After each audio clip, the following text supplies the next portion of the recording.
Hello friends, welcome to ओलीज veterinary wisdom. दोस्तों, कोई भी जो नया एंटरप्राइज़ करने के लिए सोचता है तो उसके दिमाग में एक बार डेयरी फार्मिंग एंटरप्राइज़ जो है वो ज़रूर आती है।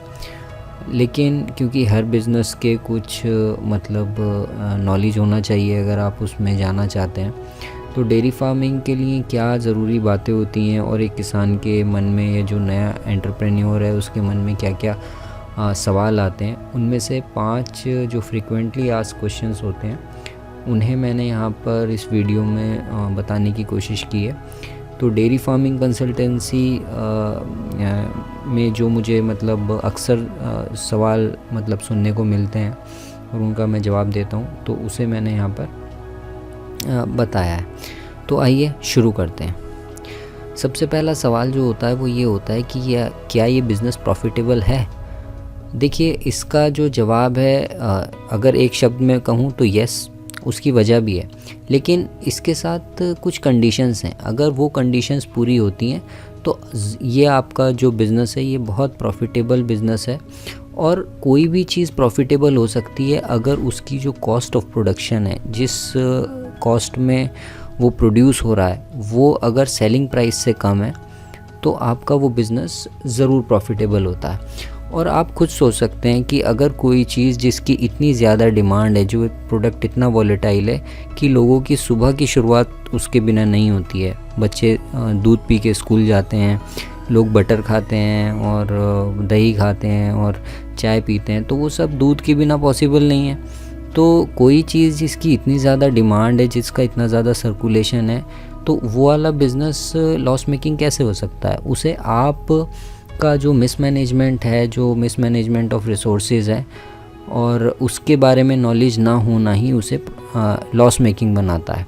अगर आपको उसकी प्रॉपर ट्रिक्स और टेक्निक्स पता हैं किसी भी बिज़नेस की, तो आप उससे डेफिनेटली उसे प्रॉफिटेबल बना सकते हैं। तो डेयरी फार्मिंग भी एक तरीके से ऐसा है जैसे आप फुटबॉल खेलते हैं कि आप कितने अच्छे स्ट्राइकर हैं, आप कितना ज़ोर से गेंद पे लात मारते हैं, ये इतना इम्पोर्टेंट नहीं है। अगर आपका डिफेंस वीक है, अगर आप अपना गोल होने से नहीं रोक पाते हैं, तो फिर आप हार जाएंगे। तो इसी तरीके से डेयरी फार्मिंग भी है। डेयरी फार्मिंग में बहुत ज़्यादा एग्रेसिव मैनेजमेंट की ज़रूरत होती है, क्योंकि जो रिसोर्सेज होती हैं उनकी जो कीमत होती है, उन रिसोर्सेज को प्रॉपरली यूटिलाइज़ करना, टाइमली यूटिलाइज़ करना, जब उसका किसी चीज़ को इस्तेमाल करने का जो टाइम है उस टाइम आप उसे यूटिलाइज़ करें, जब यूज़ करें तभी आप उसे प्रॉफिटेबल बना सकते हैं। इसका एक एग्जांपल ये है कि जैसे आप मान लीजिए जो आपकी काव है उसे किस टाइम आपको कंसंट्रेट फीडिंग करानी है, ज़्यादा कब करानी है, कम कब करना है, फ़ैट कब देना है, मिनरल्स कब बढ़ाने हैं, कैल्शियम कब रोकना है। तो इन चीज़ों के बारे में आपको पता होना चाहिए, तभी आपकी जो एनिमल है वो हेल्दी मोड में रहता है, प्रोडक्शन के हेल्दी मोड में रहता है।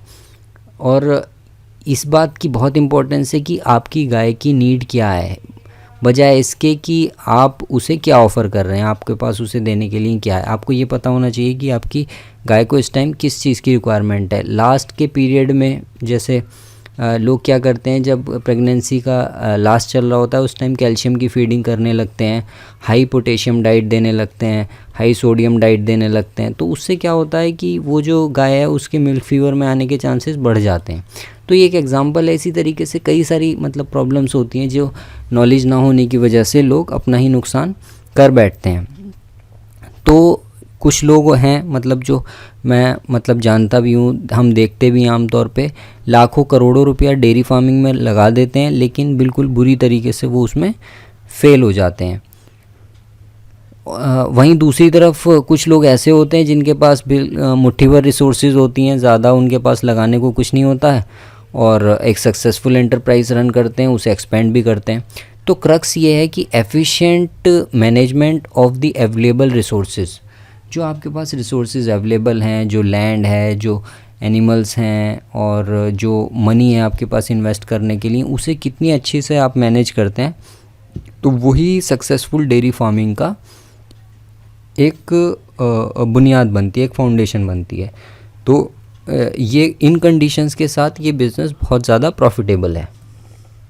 दूसरा जो क्वेश्चन आता है वो ये आता है कि हमें कौन सी ब्रीड रखनी चाहिए।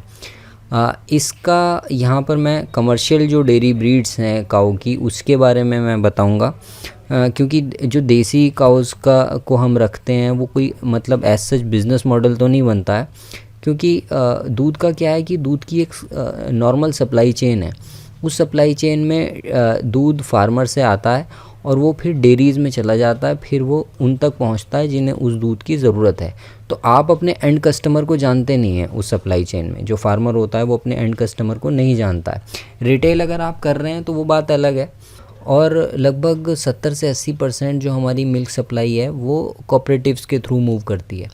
तो यहाँ पर मैंने उन्हीं के बारे में बताया है कि जो 2 मेन ब्रीड्स हैं इंडिया में जो क्रॉस ब्रेड्स या प्योर ब्रेड्स यूज़ होते हैं, एक तो एचएफ है और दूसरा है जर्सी।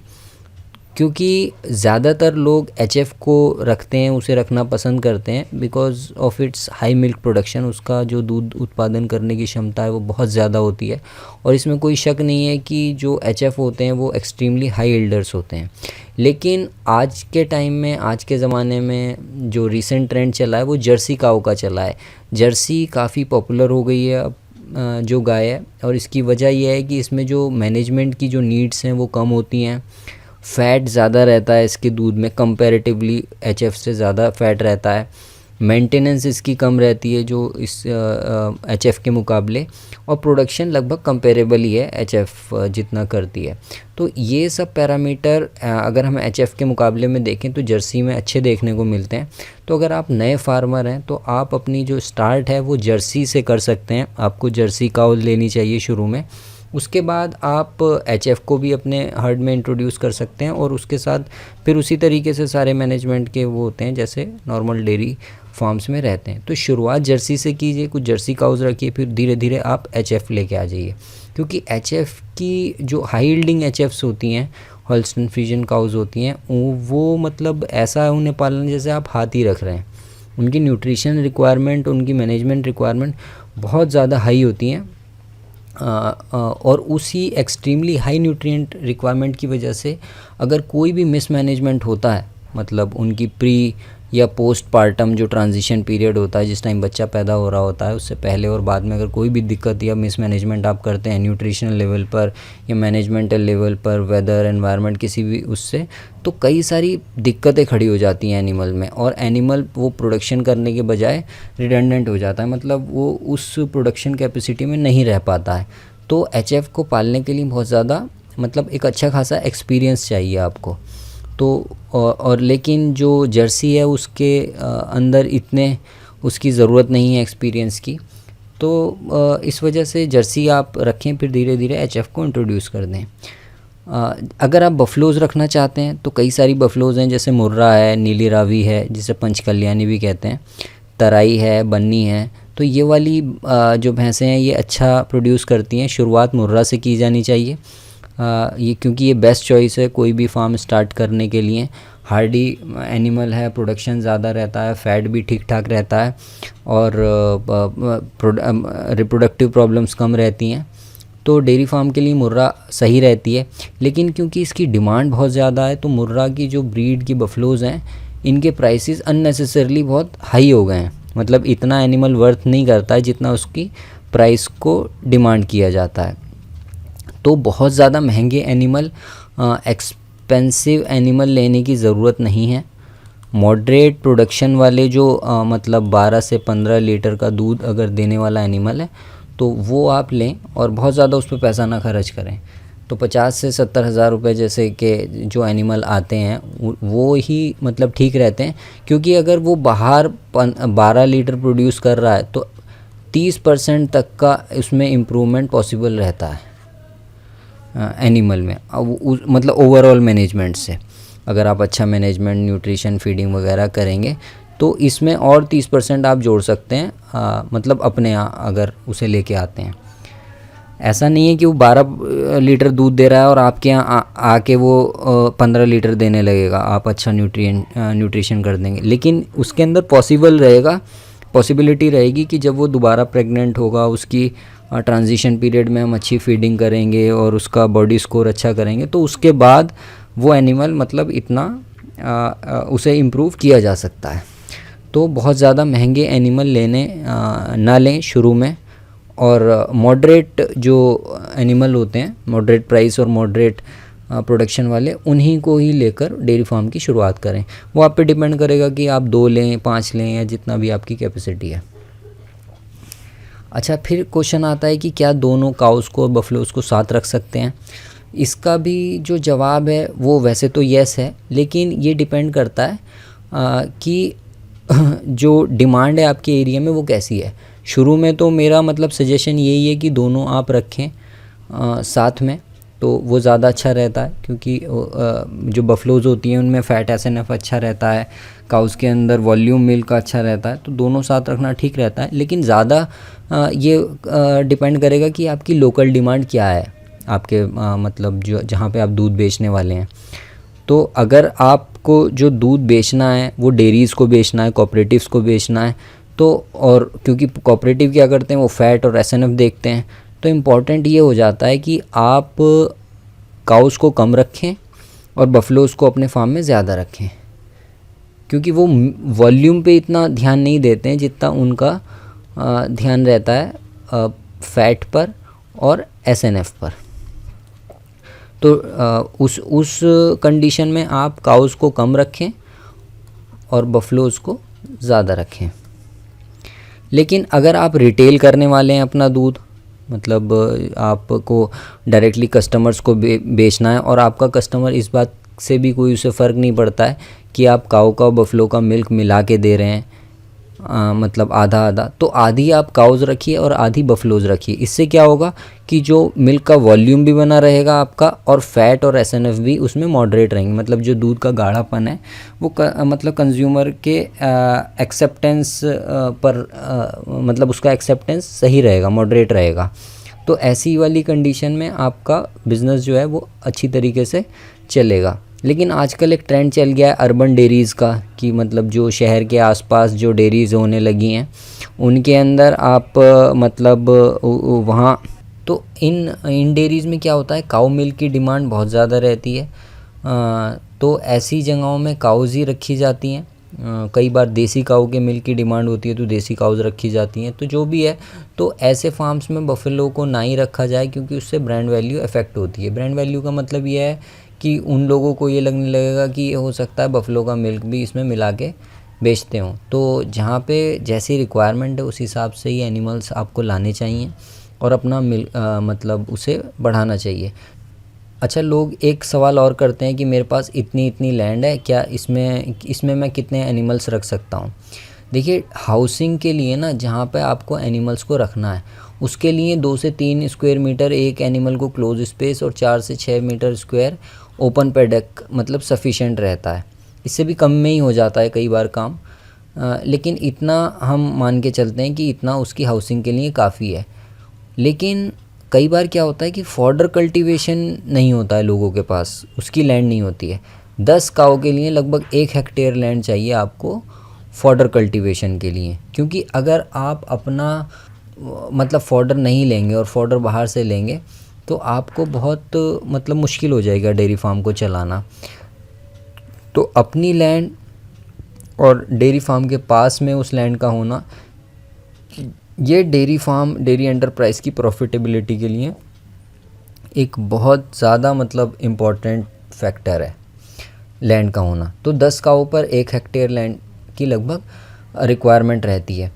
और वो एंटरप्रेन्योर्स, वो डेयरी फार्मर्स जो फॉडर बाहर से ख़रीदते हैं, वो काफ़ी मतलब नैरो मार्जिन पे गेम खेलते हैं मतलब डेयरी फार्मिंग का।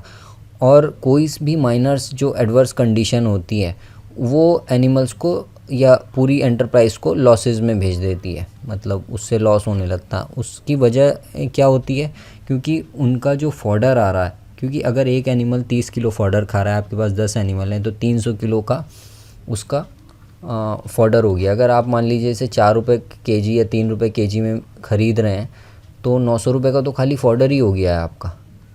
और अगर आप 1200 रुपये का दूध बेच रहे थे डेली, तो आपको 300 रुपये बच रहे हैं। अगर वो दूध 1200 रुपये से मान लो 1000 रुपये का रह जाता है तो आपके प्रॉफिट मार्जिन 100 ही रह जाएंगे। तो इस वजह से क्या होता है कि आपको अपना मतलब फॉडर जो आप 3 रुपये का मार्केट से ले रहे हो वो आप लगभग 1 रुपये का खुद आपको उगाना पड़ेगा, तभी आपके उसमें मार्जिन्स मतलब बनेंगे। और ये वाले जो लॉसेस होते हैं ना, जो टेम्परेरी लॉसेस होते हैं, जैसे मिल्क फ्लक्चुएट कर रहा है एनवायरनमेंट की, जैसे वेदर चेंज हो गया है, बारिश हो गई, बहुत ठंड हो गई या गर्मी हो गई अचानक से, उसमें मिल्क फ्लक्चुएट करता है, वो टेम्परेरीली करता है, या फिर परमानेंटली मिल्क डिक्रीज़ हो जाता है, जैसे मेस्टाइटिस के केस हैं। तो ये फार्म्स में चलता ही रहता है। तो आपको बहुत नैरो मार्जिन लेके अगर आप ये सोचेंगे कि मैं डेयरी फार्म्स मतलब चला लूँगा, इसे आगे बढ़ा लूँगा, तो वो पॉसिबल नहीं है। तो इस वजह से लैंड एक बहुत ही यूज़फुल रिसोर्स हो जाती है। अगर आपके पास अपनी लैंड नहीं है या आप उसे लीज़ पे ले रहे हैं, किराए पे ले रहे हैं, तो आपके लिए बहुत चैलेंजिंग हो जाएगा डेयरी फार्म्स को चलाना, बशर्ते आपका दूध बहुत महंगा बिक रहा हो। अगर दूध की मतलब सेल बहुत अच्छी है, 80 रुपये 100 रुपये बेच रहे हैं, तब तो कुछ कहना ही नहीं है, आप बाहर से भी ले सकते हैं। लेकिन फिर भी अपनी लैंड होना एक बहुत ही मतलब एक क्रिटिकल पॉइंट है डेयरी फार्मिंग में प्रॉफिटेबिलिटी का। फिर एक क्वेश्चन आता है कि हम अच्छे एनिमल कहाँ से ले सकते हैं। ये एक मतलब इम्पॉर्टेंट सवाल है कि अच्छे एनिमल कहाँ मिलते हैं और उनकी कीमत क्या होती है। एक बात आपको दिमाग में रखनी है हमेशा कि कोई भी अपने अच्छे एनिमल्स को नहीं सेल करता है। अगर वो फार्म बंद ही कर रहा है, बिल्कुल जड़ से ही ख़त्म कर रहा है, तब तो वो अपना अच्छे एनिमल को देगा, अदरवाइज़ कोई नहीं देता है। तो ये बात आपको देखनी पड़ेगी कि कोई भी अपने अच्छे एनिमल्स नहीं बेचता है। अच्छे एनिमल का क्या मतलब है कि जो खाते कम हैं और प्रोड्यूस ज़्यादा करते हैं और कभी बीमार नहीं पड़ते हैं या बहुत कम बीमार पड़ते हैं, तो उनकी इम्यूनिटी बहुत अच्छी होती है। तो आप सोच सकते हैं कोई अपना ऐसा एनिमल क्यों बेचेगा। अगर आपके पास होगा जिसे आपने 1.5-2 साल लगा के तैयार किया होगा, तो आप उसे बेचेंगे क्या? कभी भी नहीं बेचेंगे। तो कोई भी अपने अच्छे एनिमल्स नहीं बेचता है। मार्केट के अंदर सिर्फ वही एनिमल्स आते हैं सेल के लिए जो कि अपने ओनर्स के स्टैंडर्ड्स को सेटिस्फाई नहीं कर रहे हैं। मान लीजिए कोई पालने वाला है या गाय पालने वाला है कोई, और वो चाहता है कि मैं 20 लीटर वाले ही एनिमल रखूँ अपने फार्म में, और उसके यहाँ कोई 15 लीटर वाला आएगा, तो वो उसे मतलब उसके स्टैंडर्ड को नहीं सेटिस्फाई करेगा। या फिर ज़्यादातर एनिमल में मेडिकल इश्यूज़ होते हैं कि मतलब अलग अलग तरीके की दिक्कतें आती हैं, जैसे प्रोलैप्स की दिक्कत आई है, टॉर्शन की दिक्कत है, मिल्क फीवर है, तो ये कई बार जेनेटिक हो जाती हैं। तो उन एनिमल्स में हमेशा दिखती रहती हैं। ये ब्रुसेल्ला से संक्रमित होता है, क्योंकि ब्रुसेल्ला इंसानों में भी प्रॉब्लम करता है। तो ये वाले एनिमल लोग ला के मार्केट में बेच देते हैं। तो इस बात को आपको ध्यान में रखना पड़ेगा कि अगर आप डेयरी एंटरप्राइज शुरू करने वाले हैं तो good animals are developed on farms. तो अच्छे एनिमल आपको खुद ही अपने फार्म पर अपने लिए डेवलप करने पड़ेंगे, है ना। और ये कैसे डेवलप होते हैं? ये अच्छी क्वालिटी का जो जर्म प्लाज्म होता है उसे आप यूज़ करें, सीमेन को यूज़ करें, और उसी से ही आप अच्छे एनिमल बना पाएंगे। तो इस तरीके से आपकी एंटरप्राइज चलती है और ग्रो करती है।